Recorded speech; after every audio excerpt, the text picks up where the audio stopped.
what about a Bills offensive scheme if you had to build one? So I'm coming out in single back tight slots. I run it flipped, of course. I always like to run it flipped. We'll get to that in a minute. But I come out in primarily 2 plays, halfback pitch or deep post. So first we'll come out in the pitch. Guys, this is no surprise if you're a veteran here to the game, if you're a great player in Madden 18. You're seeing a lot of halfback pitches and a lot of halfback dives from this set. It's for good reason. It's one of the best runs in the game. It's one of the best run combinations in the game. And the reason for it and what makes it so difficult is we're going to bring it back. We're going to bring it back old school. Ready? All right. 3-headed rushing attack. Yes. That's what this gives you, okay? And this is the foundation of pretty much all the tips we've ever done in the history of our tips, right? It all started with the 3-headed rushing attack. And what the 3-headed rushing attack is, it gives you the ability to attack your opponent with the run at 3 different points of the line of scrimmage. So with the halfback pitch to the right here, I can run off that right C gap. Bam. Right? Now, with a quick flip of X and then right trigger on my Xbox. And then I can say I've had enough. Right, you take it away. I can quickly flip this run to the left side with no butt pat. So I can playmaker, but see the butt pat? Mm-hmm. That's gonna tell your opponent, oh, the run is going to the opposite Even if you way. fake butt pat, it just gets weird. Gets weird. It clues them in that you're probably running. It just gets weird. So now you can run off the left seat. Now then your run audible down is your interior run. So now you can attack your opponent at all different phases of the offensive line in all different gaps, and they have to respect the running lanes in all of those areas. So it becomes really difficult to defend against.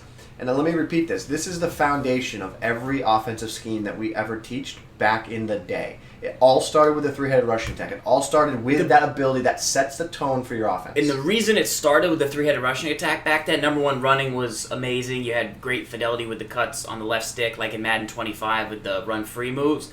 You also could set your audibles. So you had the ability to come out in strong close in the quick toss, and then 2 of your audibles could be the counter, in the dive, or the off tackle. So nowadays, when you come out in a run and you press X to see your audibles, you can't set those, and you can only get the ones they give you. So to have a 3-headed rushing attack is difficult because you usually don't have 2 other runs, or the formation's not balanced and you can't flip it.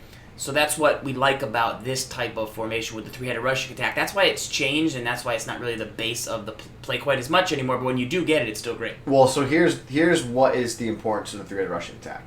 When you have the 3-headed rushing attack in your back pocket, what ends up happening is you always have the advantage when it comes to the run game. And here's the reason why. So if you take a look at the formation defensively right now, and we look at the box, you always want to get into a numbers counting game. So in this situation, if I take a look and I split this field into segments, right? This is the way we would break it down. Is there's segments. You have you have a C gap segment, you have your interior A and B gap segments, and then you have your outside right C segment. And when you break that up, you then want to then count defenders in that area. So put the middle linebacker where he was, right there, right over the middle. So let's count the left C gap segment. I want you to click onto the defenders off the left side. Okay, the left C gap, keep right in the middle. The left C gap, you start with Bennett. That's 1 defender.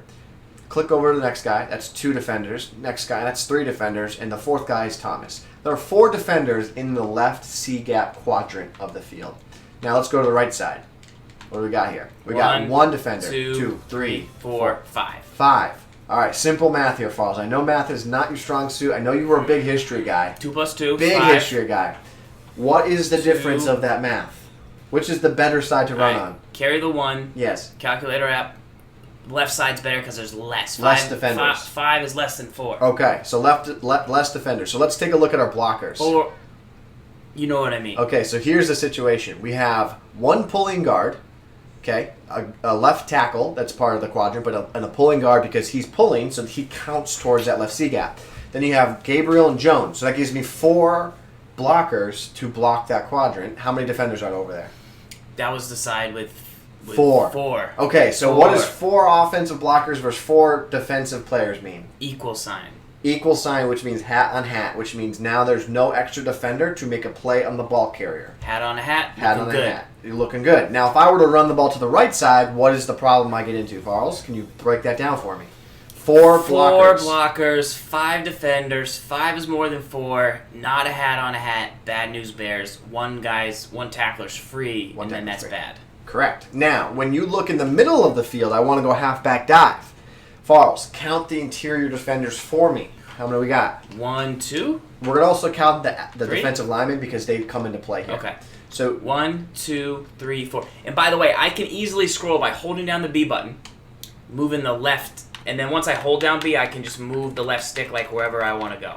And that's right. much faster than I just hold. Now, the interesting thing here with Madden, the new version of Madden now, because you didn't used to have run fits, so it's a great thing that we have run fits now. Because the deep safeties come into play in these interior runs because they play up in the box with a run step first, right? Yeah. So now you have to account for the safety. So you can say there's 5 defenders in the immediate area in the middle of the field. You got 5 offensive linemen. 4, 5, 6 almost. So so this is why these interior runs are really good, right? Because you have that push in the middle of the field. It's hat on a hat. So what ends up happening is if your tackle takes the defensive end on the left, your guard takes Earl Thomas, your center takes the D tackle, your right guard takes right, and your right tackle takes the free safety or the strong safety, that leaves the defensive end on the right edge, in theory, unblocked. He's most likely not going to make a play. So that's how you want to look at running the ball, is always count the box. But that is the core foundation of what makes this play so good. So now when I kick this run off to the left, here it is. Now that was poor stick by me. Poor stick. You know how difficult it is to talk and explain at the same time? Worse than poor, but I know. It was the points across. The points across. But let's take a look at how this actually breaks down in action, right? So snap of the ball, terrible. So what do we say? Left tackle takes the D end, right? What Yes. happened? Left tackle took the D end. Yes. Julio Jones, he peels upfield. He actually kind of goes away. I like that. He peeled away, but he got the Yeah. safety. That's cool. So Yeah. that's one of the 4 guys.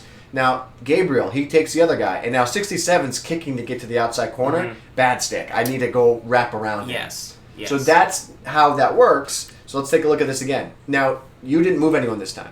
Mm-mm. Notice how the left side of the box has the extra support. 1, 2, 3, 4, 5, and then I got 1, 2, 3, 4. Right. So now I want to run off the right edge, okay? Yeah. So here, now run off the right edge, pitch it, get out, block, block, block, block. There go, interior, and now I get out wide and there's one defender. The blocker didn't fully get out there, but I still get a one-on-one on that guy, and if I can shake and bake him, I'm gone. Now, the one thing you can also do when it comes to the run game is you can add players to your blocking scheme to give you an advantage. So if I know on the right side I already have a numbers advantage with my blockers, or at least a hat and a hat, I can give myself an extra blocker, and that's what makes this halfback pitch so deadly. I can motion over Gabriel here. He'll run over on that side. This guy did not follow him. He doesn't follow him. That's good. So when they don't follow, that means I get the extra bonus in the run game. So now I get a +1 advantage. So that makes this run to the right side more deadly. Kick off that right edge. I get blocked. Bad stick. I'm not trying to have great stick here. I'm trying to explain it. Okay? Sometimes I don't even have to try and have terrible stick.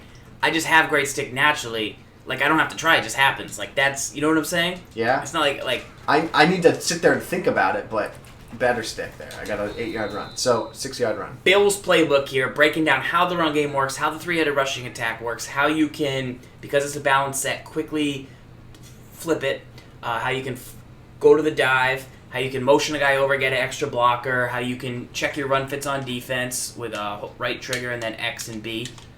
All these things are huge, important for running the ball, and you're going to see it in the deuce close, which is like this, tight slots, but just a little bit different.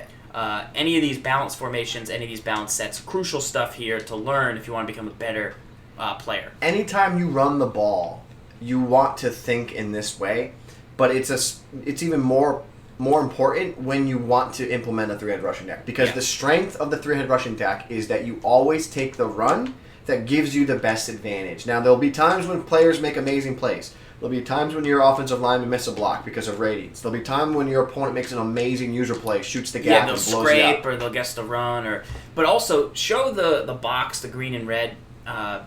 You play art. I can't. I don't think.